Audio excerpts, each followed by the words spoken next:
joining us for a Greenville County Library System Take and Make craft. This is how to make a Hobbit door wreath. We're going to be using the items that are provided in your kit to create an adorable little miniature wreath featuring a Hobbit door.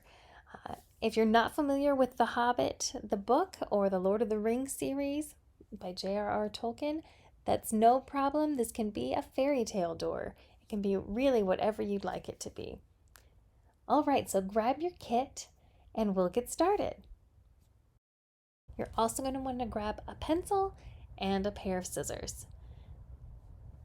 Now to start off with, prepare your workstation. You might want to put down some newspaper, something to protect your workstation. We're just going to start off easily tracing our wreath on the poster board provided. So trace it with a pencil. You are not making a perfect circle. It is just the shape of the wreath, which might be a little wonky. So trace that out, and then you're just going to cut that shape out with your scissors.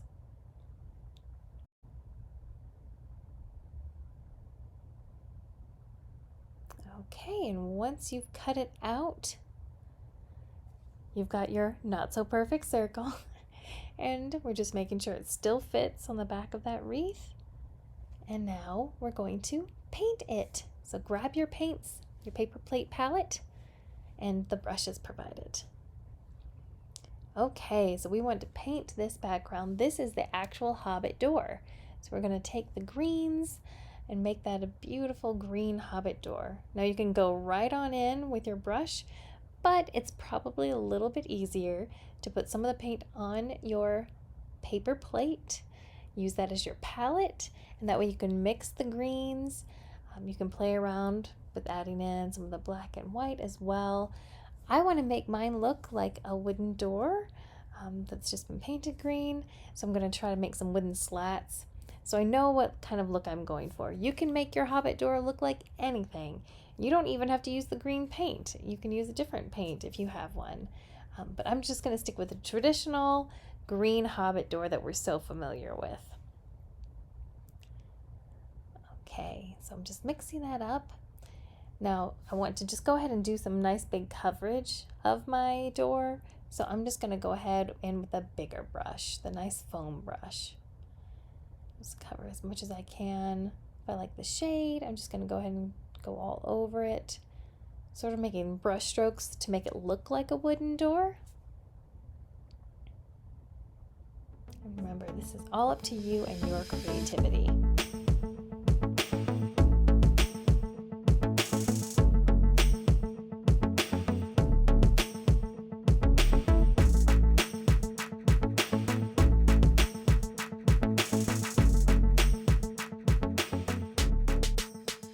Now that I've got it mostly covered in the green, I'm going to go back in with some black and white paint from the paint pots, and I'm going to make the wooden slats of the door look more pronounced. I'm just going right on in with the black. Adding some light stripes. And don't worry if you go too dark, you can layer over some more green to make it look a little more natural. You can also add in some white on top of it.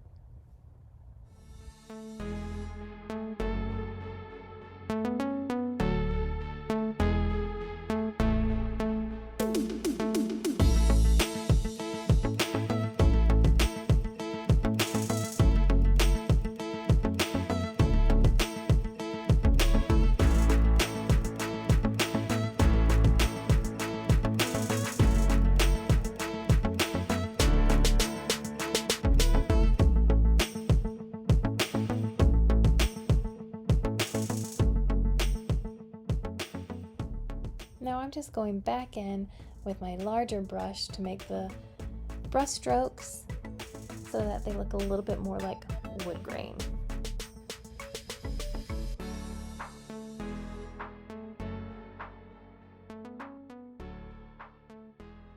And once you're happy with the door, you're just going to set that aside and let it dry to the touch. Grab that glue gun if you've got one, or you can use any other kind of adhesive if you don't like to use hot glue. And do be careful, hot glue is hot. Look on both sides of your wreath, pick the one that's more smooth to apply your glue. You're going to be adding glue to the wreath, and then you're going to be putting the painted, dried door on the back. If you don't want to use the hot glue, remember you can use any other kind of glue. So you can use super glue, you can use Elmer's, really anything as long as you give it enough time to dry. Well, you can put this mini wreath outside. I probably would encourage you to keep it inside for display. It's too cute to make it go outside and maybe get ruined by the elements. Right, so just press down on your Hobbit door. Remember, we want the colored side facing up on the wreath. Just play with it till you get it right. All right. The little strings from the hot glue are a little annoying, so you can go ahead and clear those off of your wreath. Now that it's dry and attached, we get to attach our beautiful golden doorknob to the center. Decide on the placement of the doorknob. And then once you've got exactly where you want it, you're just going to apply some more glue, hot glue or regular, and affix the doorknob.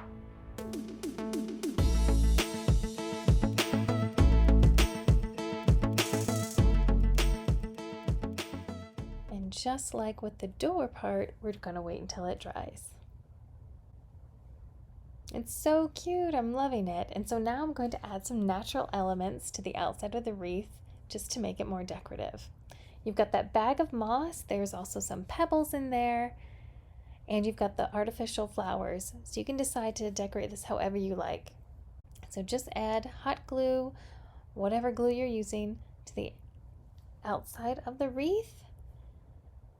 And then pop as much moss on there as you like. I'm just going to do about half. I feel like that still lets the natural part of the wreath show. First, it's looking a little scraggly, so I'm just going to trim it up with my scissors. Trying to decide if I want to use these pebbles or not. You could place them along and along around the rim. You could just put one in there for an accent piece. And just like with everything else, we're just going to use a little bit of hot glue to attach these. If you want to trim the flowers or just use one, of course, feel free to do it however you like.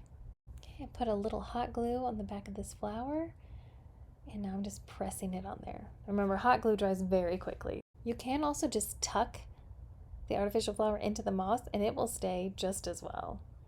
Looks good. I'm really pleased with that. I don't think I'm going to add much else to this. It looks good the way it is.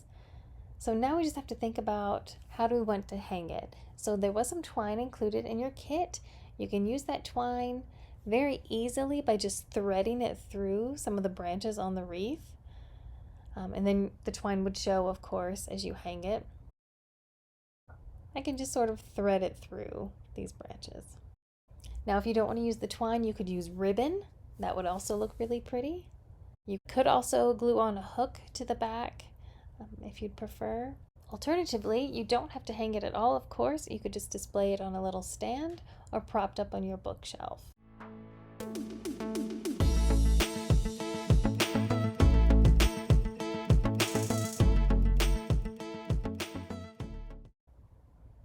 There you have it, just in time for Hobbit Day in September, celebrating, of course, the book The Hobbit, or the Lord of the Rings series by J.R.R. Tolkien.